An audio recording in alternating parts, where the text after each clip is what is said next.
Hey everyone, welcome to this cleverly titled podcast. And as you can see, and as you can hear today, I'm sick, or I'm getting over it. But as you can see, we're going to be talking about the future of Mass Effect. Specifically, where is Andromeda going to go? from whatever happened to it when it came out. If you remember that, if you remember when it came out, man, that was awful. Whatever, all that shit went down. But now all hype is gone, and things are a little different now. But things are also still the same.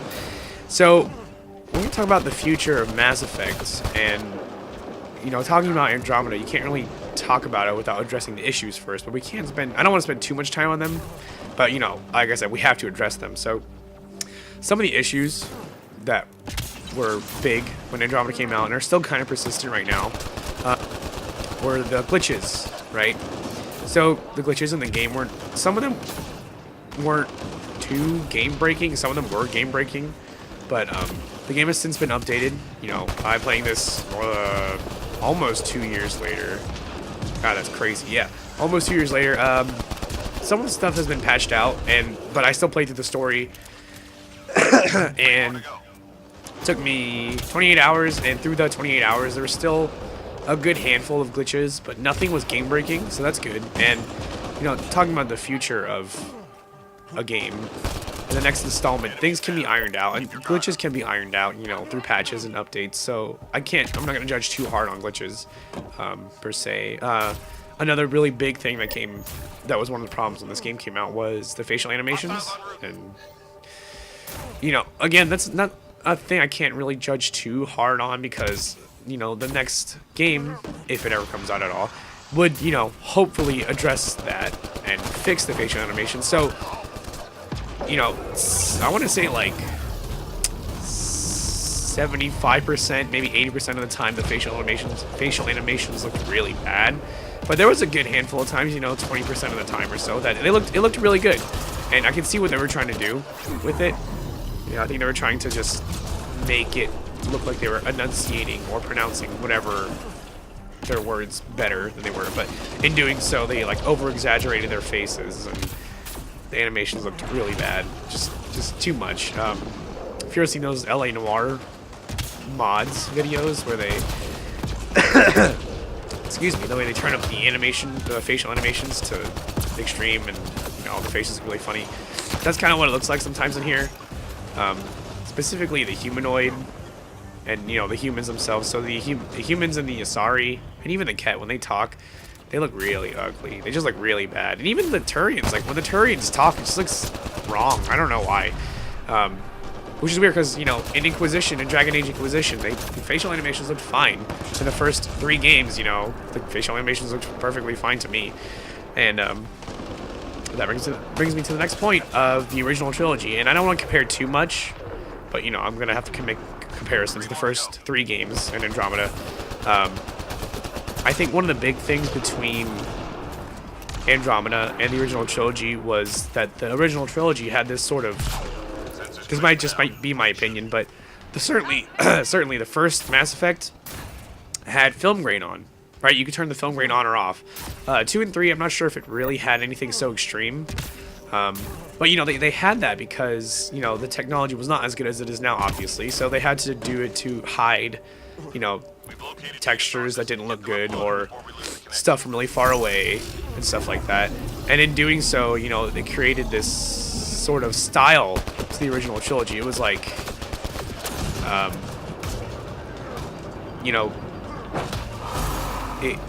want to say the first 3 games looked like darker. I think 2 and 3, Mass Effect 2 and 3 had a lot of shading. Like it had a lot of darker spots, and again, that's to hide imperfections or stuff that just didn't look good from up close or from too far away. It looked better if it was shaded like that. So it kind of puts you in this sort of like, it puts you in that universe the same way like games like Breath of the Wild are specifically cel shaded to make rendering easier from far away, right? But it also puts you in that universe. So you accept it for the way it looks. So with Andromeda, there was not really like this film grain. You know, everything's, if you look at this game, the game is very, very bright. It's a very good looking game. You know, I'm not gonna deny that. It looks great. But I just don't think there's not a certain style to it. They they try to go with Inquisition, right? Inquisition didn't have a lot of the shading either, because the technology got better. So, you know, that's what you want from a game. But in doing so, it highlighted, you know, the crucial animations, the crucial facial animations, and a lot of the animations in the cutscenes just didn't look very good at all sometimes. And, you know, there's lots of videos showcasing the bad motion capture. I don't even know if it was motion capture, but it must have been.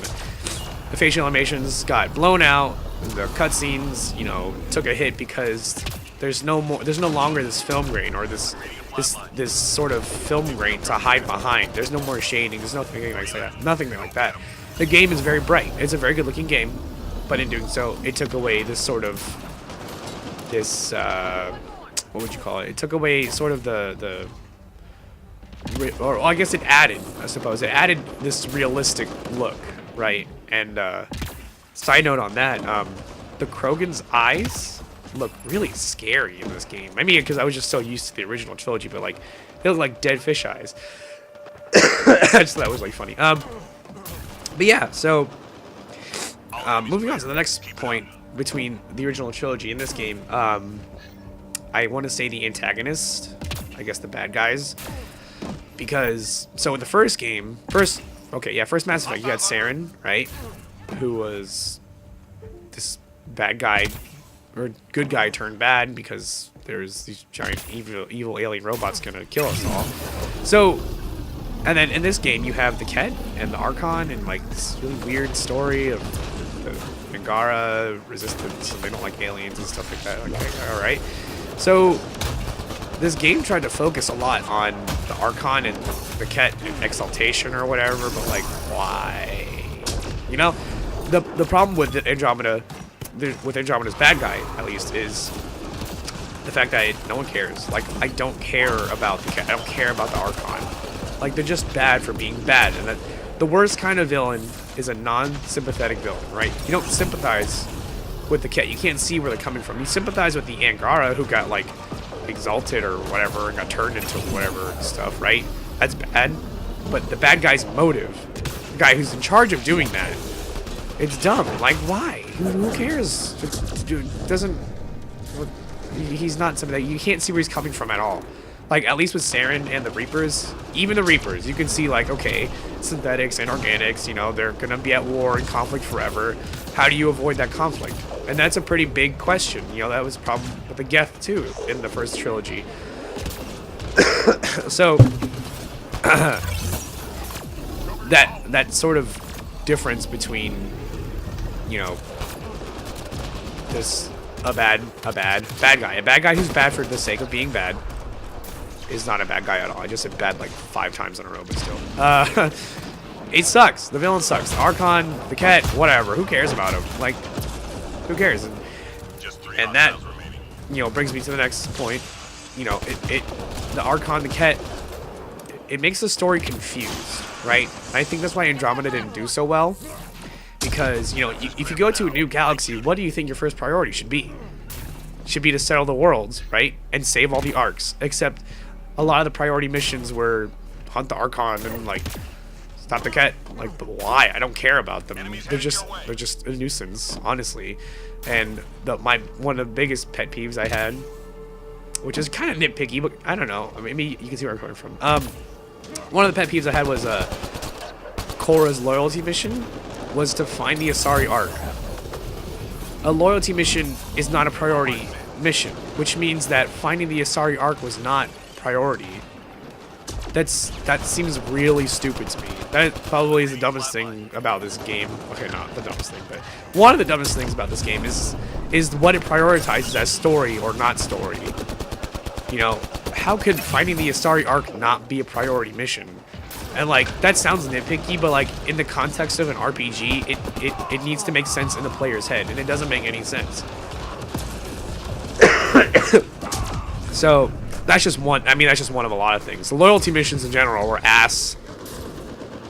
because you had to go around to different planets that were not, you know, there's nothing on the planets, right? It's boring. So the story is confused, you know, it just doesn't want to know what it wants to be. Is it a space exploration game, or is it like there's another bad guy you have to stop because he's evil kind of game, or, you know? And like, I see where they're coming from. Like, how could you have made this game interesting without a bad guy, or without bad people, I guess? So I can't fault them for trying to do that, but just the way they did it, I don't think was right. Which is a shame, because you know, the original trilogy had just fantastic, you know, bad guys. The Elusive Man, Saren, Reapers, and all that stuff. All that stuff was really good. So, the best way I can describe Andromeda, and it's one of the greatest analogies you'll ever hear, is my burger analogy. I told this to my friend.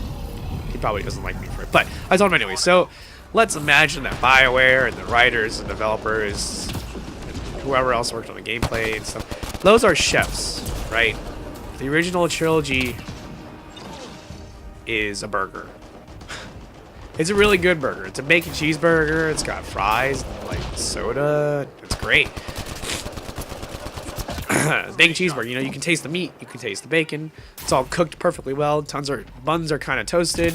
If you don't like toasted buns, that's too bad. Not super toasted, but kind of toasted. There's a little toast on one side, maybe. But it's a really good bacon cheeseburger, right?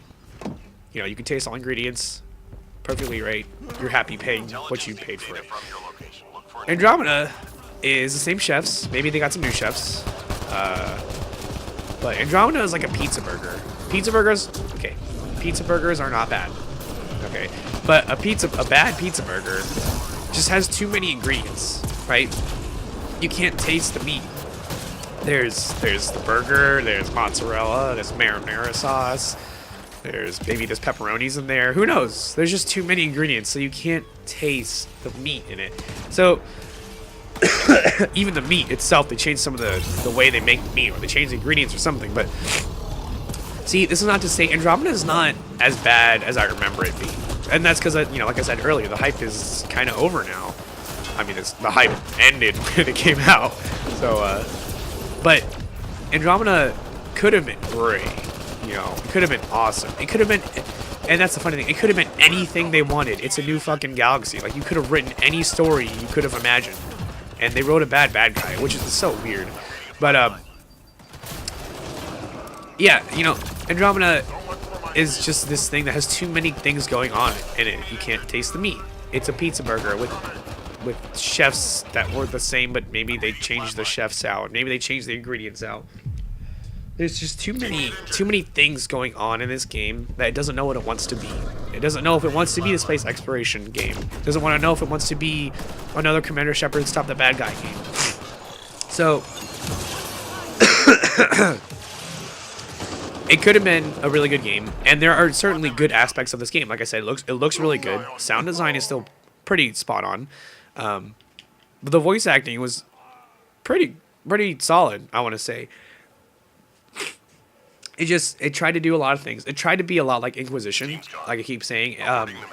The dialogue options no longer Paragon and Renegade, right?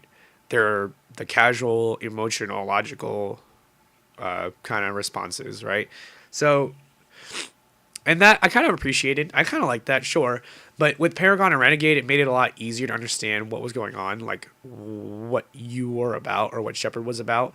With Ryder, you know, it's whatever you want. Like, you could answer, basically you could answer any way you want, and most of the outcomes would be the same, other than like, yeah, here's option A or B. Someone will live or die depending what you do, right? But the dialogue options were mostly the false sense of completion, I guess. Like, it didn't matter which path you took, you would have arrived at the same solution anyways. So, I mean, that I didn't hate. Like, I liked picking the casual responses because it made Ryder seem kind of funny. Which, like I said, the voice acting was pretty spot on. It was pretty good. Just pretty good voice acting mixed with bad facial animations is not a good mix, as you might be able to tell. But, yeah. one of the best parts about this game, other than like graphics and stuff like that, is the crew, and that's going to be the best part of any Mass Effect, any game in general. If you have likable characters, people will like your game. So, and they still did pretty well with that. I think the characters are not awful. People on the Nexus are pretty bad. Those characters are pretty one-dimensional, but your crew is still okay. Even your crew is maybe a little one-dimensional. But I don't know if I'm looking back at the original trilogy as a whole and looking at the character development there as opposed to looking at just the first game. You know what I mean? Looking at just the first Mass Effect and looking at those characters as quote-unquote one-dimensional because there were no other games. You know what I mean? But yeah, you know, your crew members in Andromeda are kind of boring. Cora, I really hated.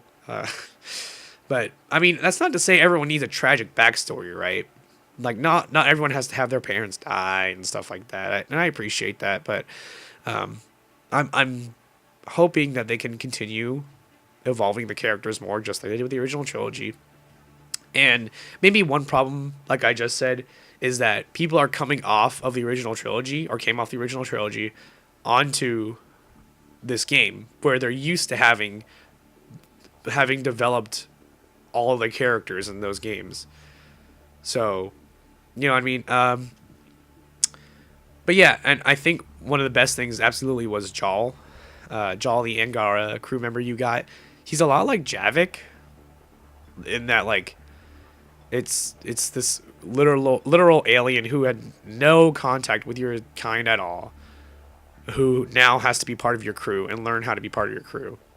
Right, I still liked that sort of thing, but it did feel a lot like the From Ashes DLC from Mass Effect 3 with Javik and the Prothean. But still not bad. I liked a lot of his interactions with the crew and yourself. So, I just don't know why I still found them kind of boring. But yeah, so what Andromeda is suffering from versus the original trilogy is the original trilogy, even when it started oh, excuse me. The first game started in this established world, right? The original trilogy is you existing in this established world versus you literally establishing the world, right? You literally have to make the outpost that people will live on. So, I mean, who would have guessed exploring uninhabited planets would be kind of boring? Huh. Go figure. So, and it's none of their fault, really. What did we expect would happen? If their goal was to make that space exploration sci-fi, what else could you have done but settle the worlds, right? And I think that maybe that's where they kind of screwed up. Maybe they could have written, well, there's a whole, you know, there's an entire civilization, other civilizations out here similar to the Milky Way galaxy, where now we're just part of that world. But instead, you know, they went the route of, well, we're gonna settle those worlds, right? So, I mean, I don't know, but this established world versus establishing a world, I think, is the biggest difference, obviously. So, what I mean is, like, so Commander Shepard was already that hero, whatever you chose him to be, right? They were already the colonist born on wherever, or born on a space station, or your parents are dead and you survived the Skillian Blitz and all that stuff. You were already that person. You just had to accept it. With Ryder, you're seeing your dad die, right? You're seeing him become the Pathfinder and all that stuff. And it's still kind of cool, right? But it's establishing this whole thing. And maybe it's just, you know, because we're so used to having seen Shepard and the crew, and it's like, well, I just want to live the story. I don't want to create the story, right? So there's a kind of different audience depending on who you ask. And along with establishing your character and the other characters, you have to, like I said, literally establish worlds, right? There's nothing here other than some Angara on 2 or 3 planets, and the Ket are evil bad guys because blah, blah, blah, blah. Right, so what is Andromeda going to have to do to establish those worlds, right? And to save its ass, pretty much. I want to say the first Mass Effect story really saved it, because the first Mass Effect's gameplay was awful. It was awful. It was just straight shit. But the story was really cool because it was like, okay, organics, synthetics, bad guy, or good guy turned bad guy. I'm Commander Shepard. There's aliens. This is great. Right? So the first game story, like, warranted a sequel. And thankfully it went on to be one of the best trilogies of all time and one of my favorite games ever made. So the only way, I think, to save Andromeda would be... What are you going to call the next game? Andromeda 2? Who knows, but... Andromeda... Anyways. You have to establish your characters more and establish the universe that they're living in, or the galaxy they're living in, you know what I mean? And I personally think the best way to do this, step one, at least story, in regards to the story, is to have a time skip. So I think a 5-year time skip would be the most effective, because even when you get here, there's actually been a time skip already. It's been like 14 or 13 months or whatever since the Nexus arrived, and then you guys all got lost and all that shit. But a 5-year time skip could be good, because you could be like, okay, more places got settled. Your characters went different ways, and then they're gonna come back together. There's gonna be new crew members and stuff like that, right? 5 years is a good timeline. I would maybe say 3 years, but 5 years would be I think the extent without having your characters seem like they changed too much, like literally, you know, aging wise.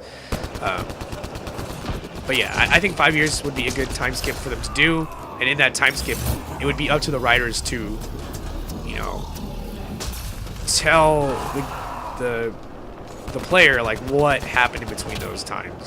Where did everyone go? What got settled? Who's here now? And stuff like that. What happened to the Gara? What happened to the Ket?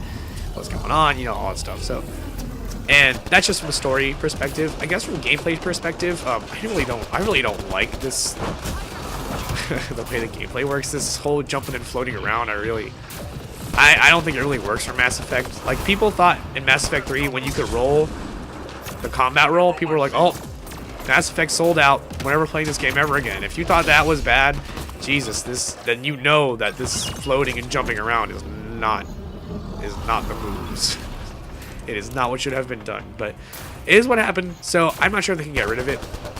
But I think they need to slow down the gameplay. Like, and see, that's another thing. Did they want this game to be what do they want the game to be? A big, let's count this, RPG, sci-fi, space exploration, bad guy settling worlds RPG. Like, it can't be all these things. It can't be this high intensity combat thing, and also this, you know, RPG that people want to care about. They need to slow down the gameplay so it slows down the story, so you can enjoy the story more. Like, I mean, literally, I think that would help. I think that could probably help it too. Is just slow things down. You know, Mass Effect 2 had perfect pacing, I want to say. You know, Mass Effect 2 is regarded as one of the best games ever made, and it's one of my favorite games I've played in my life. So, from a gameplay perspective, I'm not sure what they could do, other than like, what could you do, really? Like, retcon the controls? I don't know. I don't know what you could do, but it'd be hard to explain why people don't dash and float around anymore, right? You know what I mean? So, yeah, and another thing, going back to story-wise, is the other races. Like, what could you do to get the other races here, right? Everyone loves Quarians. You know, if you don't get with Tali, what are you even doing as Commander Shepard, right? I actually played as FemShep more than anything, but still. The Quarians, right? Like, story-wise, it doesn't make sense for the Quarians to be coming to Andromeda, because they'd still not be able to settle worlds.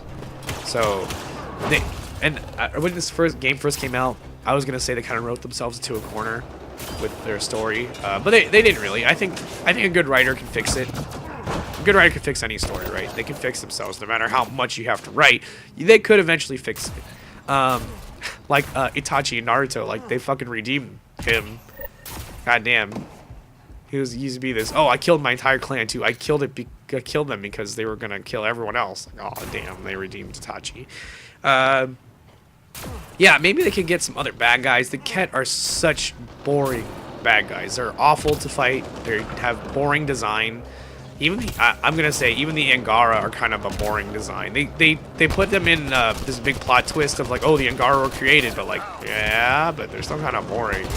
So the Ket are super boring, unless hey, if someone can find a way to make the Ket sympathetic or somehow, please do it, because they suck. I mean, a good writer could fix it. I think a good writer could do it. But yeah, another thing they would have to do to also get the fan base back, or to get the community support back, would be to support the games afterwards. Mass Effect 3 had a lot of DLC. It had a lot of DLC. If you guys remember that, all the multiplayer DLCs were free, and they were really cool. They let you play as a bunch of different races and different factions of people. Like, you could be the gang members, you could be a Volus, for God's sakes. I mean, it was really cool. What's gonna happen to the Volus in this game? Who even knows? I don't know. But yeah, the first, or Mass Effect 3 had, and even the first Mass Effect had DLC. Had Bring Down the Sky DLC, which, you know, was about the Batarians and stuff, and it was really cool. Mass Effect 2 had a lot of DLC. Mass Effect 3 had a lot of DLC. It was supported very well, right? So Andromeda had no DLC. It had some DLC. I think it might have had like 2 or 3 multiplayer characters put in, and you know, they said, oh, we fixed some of the facial animations and the glitches, but hey, well, I don't know. But yeah, I think that's pretty much all they can do. That's where I see the games going. So to recap, I think the future of Andromeda is looking like they will have to do a time skip. What that time skip entails, I'm not sure. What I think it will entail would be having the characters split up and then come back together, then literally establishing colonies, you know,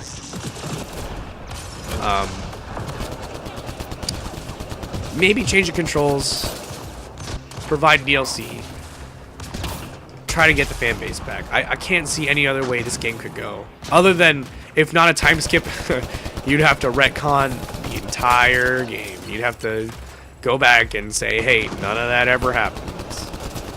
You know, just like Dragon Ball GT. Yeah, if not a 5-year time skip, there's not much else I could see happening to this game, which is sad, because, I mean, there's cool characters, right? And gameplay-wise, I think they'd have to slow it down.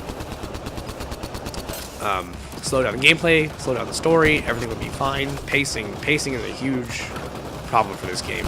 Please don't make the loyalty missions all over different planets and not just one mission. Like, I get that, like, it's a little more immersive to do that, but fuck that. Jesus Christ, because one person's loyalty mission is on some planet you were just at, and then you go there and it's like, oh, press X on this one spot. Oh, fuck you. Or press triangle or whatever, and then go back to another spot, press triangle on another planet. Go to hell. So, God, those loyalty missions, I hated them. But yeah, I mean, so I'm just kind of curious what you guys think they could do. Do you think they could do a time skip? Do you think that would work? Or do you think they'll just retcon everything? Do you think there'll be no more Mass Effects? That would kind of suck. This is one of my favorite franchises. I hope they would make more. I mean, Mass Effect makes a lot of money. I don't think they can't just not make any more. But yeah, I'm gonna know what you guys think. Do you think did you like Andromeda? Maybe Andromeda is your favorite game. You do you if you think that. I support you fully. I don't think it's my favorite game, but I support you if it's your favorite game. Yeah, and the controls. Do you think they could change the controls a little bit? Did you like the controls? As far as I know, you can't stop. You know, when you're in single player, you can't stop time and direct your teammates. You can only press up on the D-pad, I think. And Inquisition was obviously very different. Mass Effect 1, 2, and 3 was very different. Inquisition was very... Dragon Age 1, 2, and Inquisition were all very different. Damn it. And yeah, I just want to know, where do you guys think they can take the Mass Effect series and the Mass Effect universe from where it is right now? And if you're still listening, please tell me your favorite burger. Is your favorite burger a pizza burger? Because if it is, I hope a good chef made it, and I hope you can taste all the ingredients in it. My favorite burger is bacon cheeseburger. So, no tomatoes. Don't at me. Thanks for watching.